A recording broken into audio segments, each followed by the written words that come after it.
They're supposed to get married and they didn't know that he's still alive and she's crying. I don't know. I'm not sure what's happening.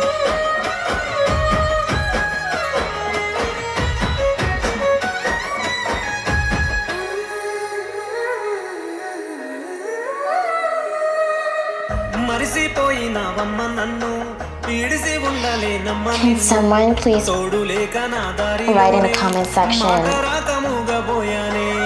the storyline? Because I really want to know.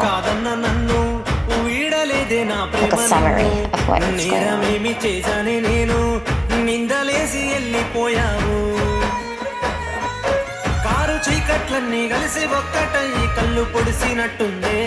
I guess she doesn't know that he's still alive.